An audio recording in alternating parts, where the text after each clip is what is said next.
Assalamualaikum warahmatullahi wabarakatuh. Salam dan bahagia. Perkenalkan, kami dari kelompok 5 ingin mempersembahkan hasil karya kelompok kami dari mata kuliah Manajemen Sumber Daya Manusia. Perkenalkan, nama saya Nur Krisnawati, NIM akhir saya 196, saya berperan sebagai HR.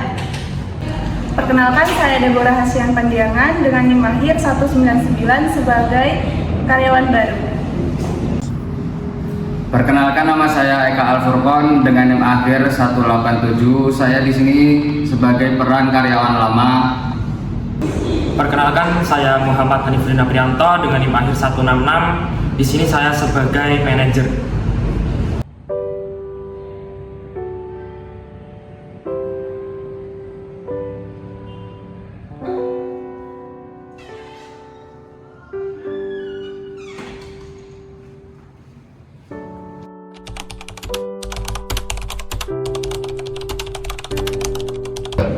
Salam dan bahagia. Selamat pagi semuanya. Hari ini kita akan memulai pelatihan yang sudah lama kita rencanakan, yaitu pelatihan komunikasi efektif dari manajemen waktu. Kita ingin menciptakan tim kerja yang solid, produktif, dan profesional. Izin Pak, pelatihan ini untuk seluruh karyawan atau hanya bagian tertentu Pak? Untuk semua ya, karena pengembangan diri itu proses seumur hidup, bukan cuma untuk yang baru bergabung saja. Benar Pak Eka, saya juga sudah menyiapkan modul, jadwal simulasi dan sesi praktik langsung. Kita tidak hanya belajar teori, tapi juga bagaimana menerapkannya di situasi nyata. Terus terang, saya senang sekali Pak sebagai karyawan baru. Jujur saya kadang bingung berbicara dengan rekan kerja senior, takut salah berbicara. Tidak apa-apa Deborah, justru dengan adanya pelatihan ini kita bisa belajar bersama-sama tanpa adanya perbedaan senioritas. Itu semangat yang saya suka. Oke, mari kita mulai sesi pertama.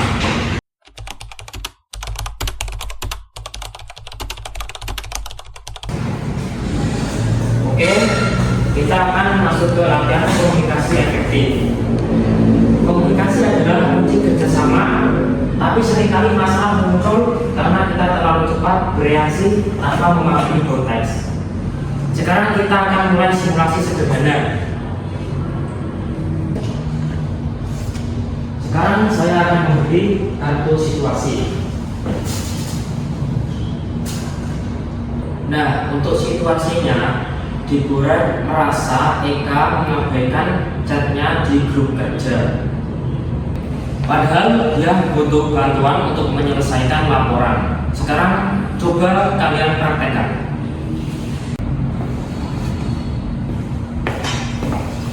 Pak Eka, saya kirim pesan 2 kali tapi nggak dijawab. Jadinya saya urus sendiri loh. Wah, maaf Bu Deborah, saya memang belum sempat buka grup karena situ mendadak rapat kemarin. Bukan niatnya saya mengabaikan loh. Oh maaf Pak, saya kira Bapak nggak mau bantu saya. Nah, kita bisa lihat masalahnya bukan pada niat, tapi persepsi.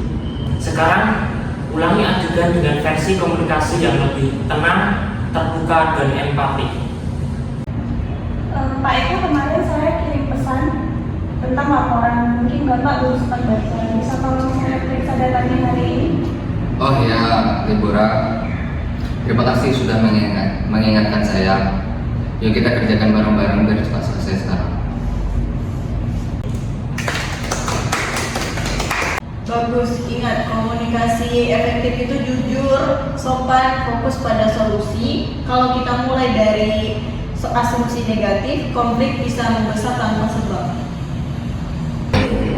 Jadi, pelatihan ini akan membantu kita untuk mencegah kesalahpahaman semacam ini di masa depan.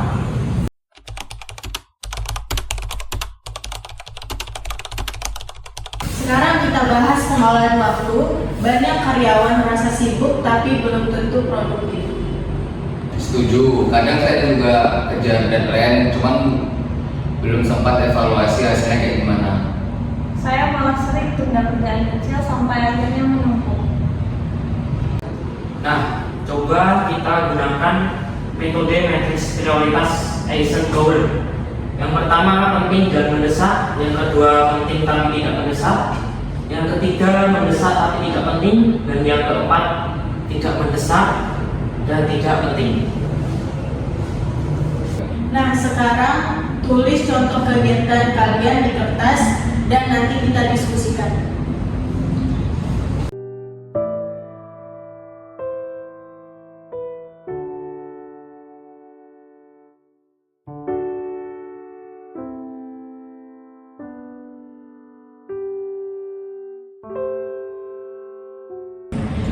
Saya tulis membuat laporan produksi di kolom penting dan mendesak, tapi mempelajari sistem baru saya taruh di kolom penting tapi tidak mendesak. Menarik, padahal kalau kita pelajari sistem baru itu sejak awal bisa mengurangi beban pekerjaan kita. Nah, itulah esensi manajemen waktu. Prioritaskan yang berdampak jangka panjang, bukan hanya yang terlihat mendesak sekarang.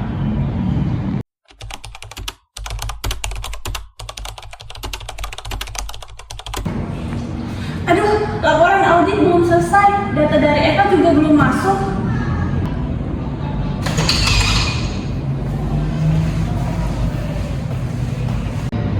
Maaf ya Deborah, soalnya kemarin tuh saya banyak input data sama revisi dari atasan dulu ya. Tapi karena terlambat, laporan saya jadi tertunda. Datanya sore ini, Pak. Saya paham, tapi kita bisa selesaikan bareng-bareng kok. Nggak perlu saling menyalahkan, oke? Baik, Pak, kita kerjakan bersama. Saya bantu bagian rekap, Bapak periksa datanya.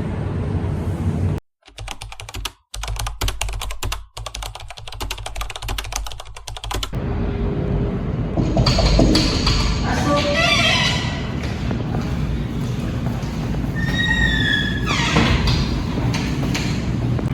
Bagaimana masalah kalian kemarin? Sudah kami selesaikan dengan baik, Bu. Saya senang kalian bisa menyelesaikan masalah dengan cara positif. Ini contoh nyata hasil dari pelatihan kalian kemarin. Iya Bu, saya jadi sadar pentingnya komunikasi terbuka. Soalnya dulu saya cenderung lebih ke bereaksi tanpa berpikir. Saya juga belajar menahan emosi. Ternyata kalau kita berbicara dengan tenang, orang lain juga akan mudah diajak kerjasama.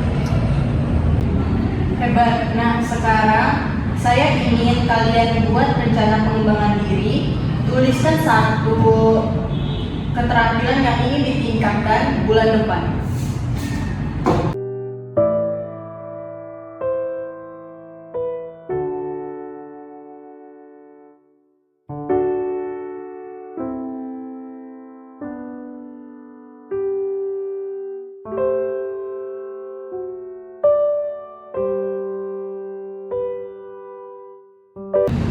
Saya ingin belajar kepemimpinan dan mengelola tim kecil. Kalau saya ingin meningkatkan kemampuan presentasi supaya lebih percaya diri ketika rapat. Luar biasa dengan kemampuan kalian. HRD akan bantu fasilitas pelatihan lanjutan sesuai kebutuhan kalian.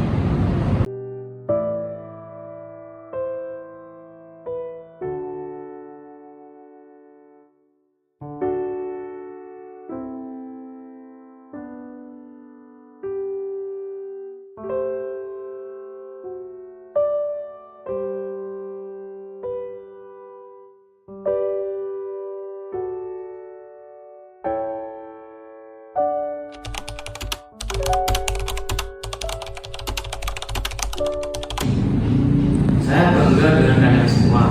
Dalam beberapa hari ini, saya lihat suasana kerja lebih terbuka dan produktif. Ini bukti bahwa pelatihan ini bermanfaat. Betul Pak, sekarang komunikasi antar bagian jauh jadi lebih lancar dan bagus juga Pak. Saya juga lebih berani bertanya dan memberi ide tanpa takut salah. pelatihan ini bukan akhir tapi awal dari perubahan. Minggu depan kita akan lanjut ke program coaching individu dan pengembangan karir. Baiklah, rapat kali ini saya tutup. Terima kasih atas partisipasi dari kalian semua. Mari kita wujudkan visi PT Maju Bersama, Grow Together, Success Together.